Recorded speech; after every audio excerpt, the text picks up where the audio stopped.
The ideas expressed in the following presentations are those of the speakers and do not necessarily reflect the views of ACI or its committees.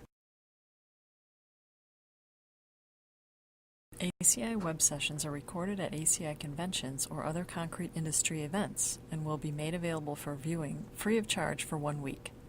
Thereafter, they will be archived on the ACI website or added to ACI's online CEU program, depending on their content.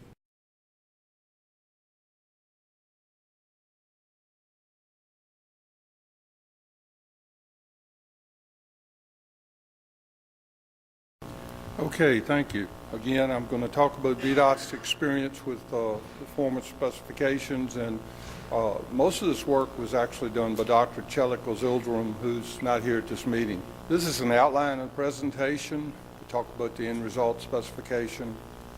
We have a US Route 58 example we'll show you. I think you'll find that interesting. It deals with pavement overlay, concrete pavement overlays. We talk about VDOT specifications. The goal of the end result performance specifications is to provide long-lasting concrete structures. That's always been our goal. But then we want to provide the contractor with an opportunity to provide innovation. We want consistent, uniform concrete, and we'd like to see the pay based on the quality of the concrete. So the pay in our performance specifications is based on a percent within limits, where the percentage of concrete between the upper and lower specification limits qualifies for additional pay. In result specifications, the contractor is entirely responsible for supplying the product. VDOT's responsible for accepting, rejecting, or applying the price adjustment. A simple comparison of the two specifications is shown here with respect to mixed design. Our current practice is prescriptive, whereas with end result specification is based on the properties of the hardened concrete and the plastic concrete.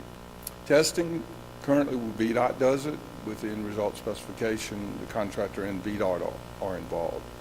And then the basis of the pay is currently you pay the bid price, and with the end result spec, it's percent of the concrete within the limits. For pre-qualification, mixed development and the quality control plan is by the contractor. And a very important part of this plan is charts for process control. So VDOT approves the mixed design, and we accept the hardened concrete. Picture control charts. Top one there is slump. Next one's air content, density, and temperature. And the benefit of having these control charts is that you can see if, as you produce the sublots of concrete, each ready-mix truck of concrete, you can see if you're going south or north of what you'd like to see. You can say, look, I've got some sort of problem here. I need to make adjustments before we end up seeing it in the concrete delivered to the job site. So the control chart method for keeping your concrete within the specification limits is a way to produce quality concrete. This shows the control charts for hardened concrete, compressive strength, the strength based on the average of 3 sublots, permeability based on the average of 3 sublots. And again, the idea is if you see your hardened concrete's going south or north of what you want, you can make the necessary adjustments before you get into trouble. We've used the end result specification in a pilot bridge project. We used it in an overlay project, and we've used it on pavement projects. The mixed design portion of the end result specification is currently in the 2016 VDOT road and bridge specifications, and the contractor, even though we're currently using a prescriptive method is a standard practice still, the contractor has the option to come up with a mixture that will meet the specification. And the pay factor portion is still under discussion because, as the previous speaker said, you have to get buy-in from the ready-mix producers, you have to get buy-in from the contractors, and in Virginia we just don't have buy-in yet. The industry is not seen that this really benefits them. So all of our projects have been pilot projects where we are monitoring the work and showing how they could have gotten a bonus or they might have gotten penalized. And of course, all of the projects have been very positive in which the contractor could have gotten a bonus. Pay factors based on percent within limits with respect to the compressive strength and permeability. Now currently, when we place concrete pavements, some projects do have extra payment for ride quality and thickness. Estimating percent within limits. When it's compressive strength, then obviously you want your average compressive strength to be above the lower specification limit, which might be 3,000 psi plus some value above that. So you calculate that quality index by subtracting the lower specification limit from the average divided by the standard deviation. When it comes to permeability, you have an upper limit, could be 1,500 coulombs, 1,000 coulombs, 2,500 coulombs, whatever, and you subtract the average value from that and divide it by the standard deviation. So Q is your quality index that you use to go into your percent within limits table to determine the pay. So the pay factor for strength and permeability. We've had different formulas for the various projects, but the one formula I'm presenting today that was the one that we used for the overlay project, concrete pavement overlay project, is that the pay factor is 82 plus 0.2 of the percent within limits. So you can see if you plug in 90% for percent within limits, you get 100% pay. If you have 100% within limits, you can get 2% bonus. The bridge overlay project that I was involved with, the contractor was able to get a 6% bonus, and in fact achieved the 6% bonus. And it was amazing to see how the contractor did a much better job controlling the air content, the permeability, the compressive strength, and the bond strength for the overlay when we were paying him for quality, as opposed to when we were just specifying the quality. It was amazing. 6% bonus. In result sampling lots and sublots for structural concrete. A lot is limited to 500 cubic yards and consists of sublots. Sublot has a maximum of 100 cubic yards and at least one sublot for each day's pavement placement. So in other words, some days, particularly with bridge concrete, you might not have 100 cubic yards. So we still count that, whatever the amount of concrete is, as a sublot. With pavements, one lane mile, or again, one day's production is a sublot, and a sublot's 0.2 miles. We take one sample from each sublot, and it's selected at random. So not every truck of concrete's tested. Screening tests of the fresh concrete done by the contractor to plug into the control charts include air content, slump, density, and concrete temperature. Acceptance tests for the hardened concrete are strength and permeability. And at this time, we're also testing for dry and shrinkage and for meeting the requirements of the mechanistic empirical pavement design guide, but that's a ways down the road with respect to implementation. So the easy part of this presentation, the US 58 project description. We did this concrete overlay on an existing continuously reinforced concrete pavement that was more than 20 years old, and VDOT had the choice of continuing to patch it, which is the most expensive option. We find if you patch more than 10% of a concrete pavement, you can pay for an overlay of either asphalt or concrete on the entire pavement. Unfortunately, folks still continue to patch concrete pavements far in excess of 10% because at the moment it seems cheaper, but in the long run it's far more expensive. So if you're seeing yourself patching more than 10%, go to some form of overlay. In this project, we had a 4-inch bonded overlay, 2.6 miles, 7-inch unbonded overlay, 2.2 miles, and a little bit of jointed pavement. So this shows surface preparation for the unbonded overlay. And I know you don't like to see asphalt, but for the unbonded overlay, to make sure you have no bond, we use a 1-inch asphalt porous friction course, which is very expensive. Here we are paving the unbonded overlay, and you can see the porous friction course down there. And a picture of the completed unbonded overlay. For the unbonded overlay, we had concrete shoulders as well that were tied in with tie bars. We soft cut the concrete pavement into 6-foot squares. We have 12-foot lanes, so we cut them down the middle and we cut them at 6 foot lengthwise. And there's absolutely no cracking in the unbonded concrete overlay. Bonded overlay. Here we are placing the same concrete mix for the bonded concrete overlay. The difference here is there's no asphalt bond breaking course, and the surface was shot blasted. So we're placing the concrete on a 20-year-old pavement, but the only surface preparation is shot blasting. We specified a texture, 0.06 inches. Contractor couldn't get it. So I was really concerned the shot blaster was not qualified, capable of providing the surface texture we needed. So we went down and we ran bond tests, and we found out that this concrete pavement had a compressive strength well over 8,000 psi.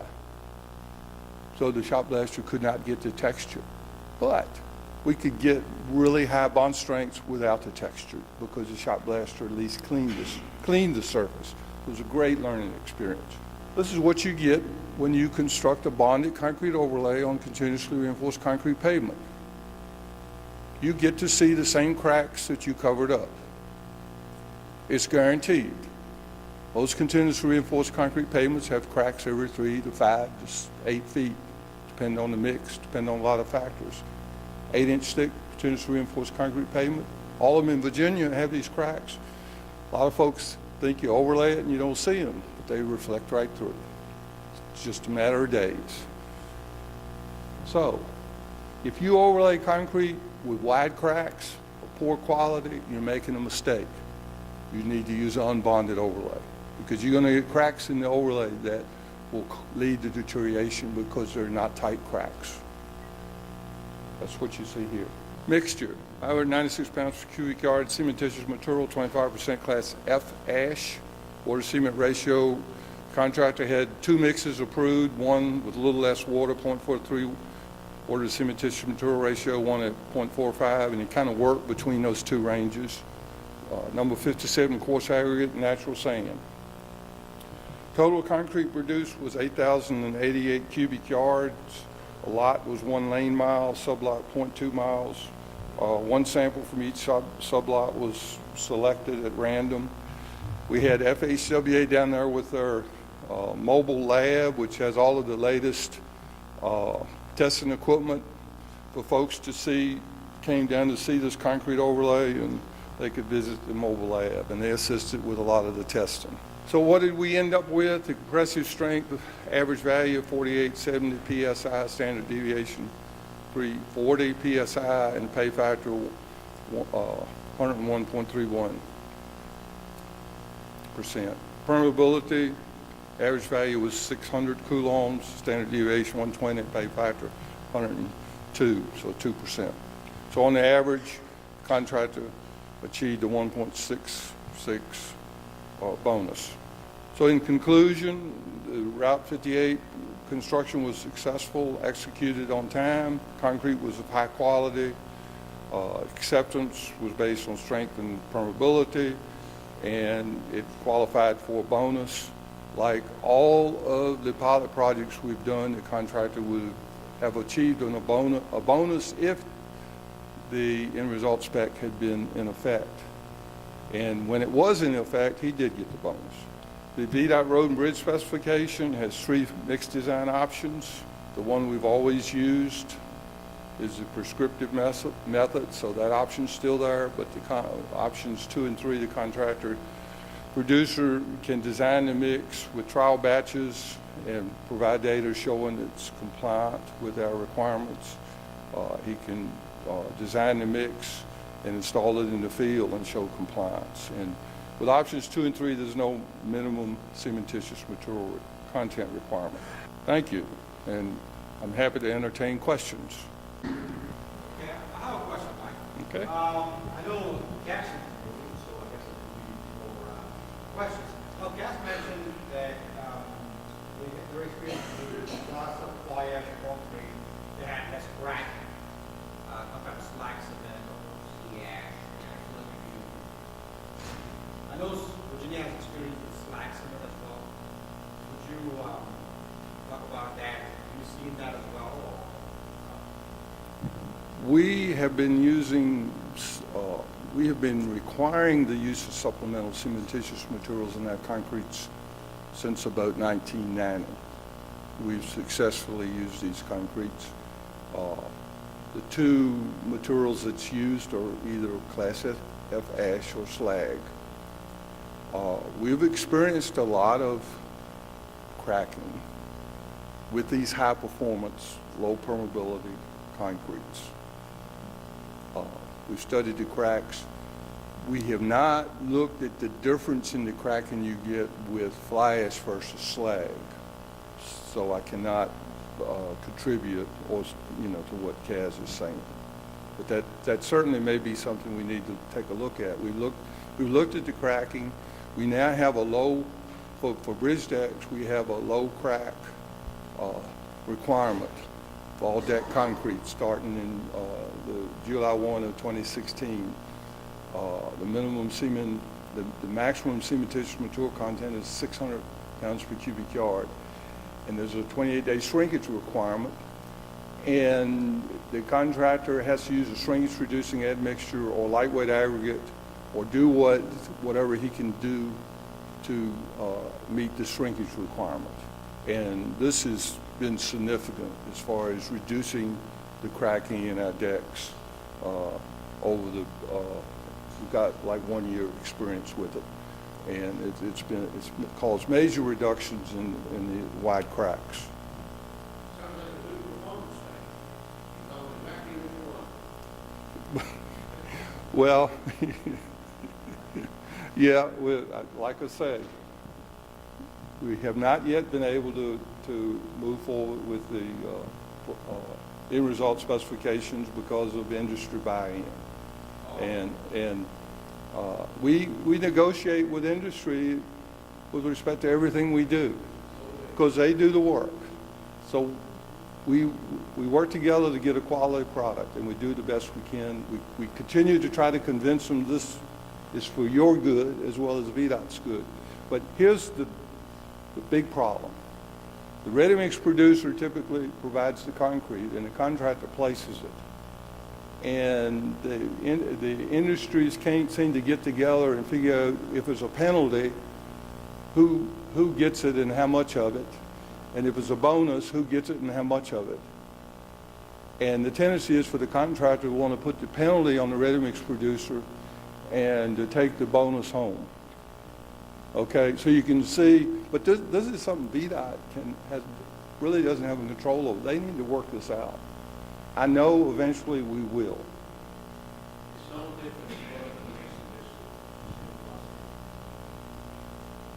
One more question. Can you have a shrinkage limit? Not in the current performance specification, but if you recall, one of the slides show we're working on developing requirements for shrinkage and also the MEPD design requirements. That's down the road a ways. The only requirement is that we've introduced, and this is prescriptive, but it's for bridge deck concrete. It's low crack requirement. Mike, do you have silica fume in your deck mixes? Rarely. So it's just fly ash or slag Fly or ash combination and of slag, both? because the cost is much less. Now, we allow silica fume and metakaolin. And right now, the big issue is most of the producers use Class F ash, and there's shortages of ash. I mean, there's folks that say there's no shortage, but there are periodic shortages. And so ready-mix producer is reluctant to bid a project because they may run out of ash in the middle of the project. Our position is, okay, why don't you use silica fume or slag or metakaolin, all of which cost more, or how about, you know, you got your fly ash, use less of it and put a little bit of silica fume in there. We believe they can solve this problem themselves. Unfortunately, the industry, ready-mix industry in Virginia wants VDOT to waive the requirement for supplemental cementitious materials. I responded to an email from the ready-mix industry this morning. Ask it again, we want relief. And I told them we're not giving them relief other than they have the right to use these other options. They have the right at the beginning of any construction project to negotiate some terms to address what can we do if the fly ash supply dries up. We're willing to work with you in any way we can, but we're not going to remove our requirements for the use of supplemental cementitious materials because we want quality, long-lasting concrete. So that's where we are on this.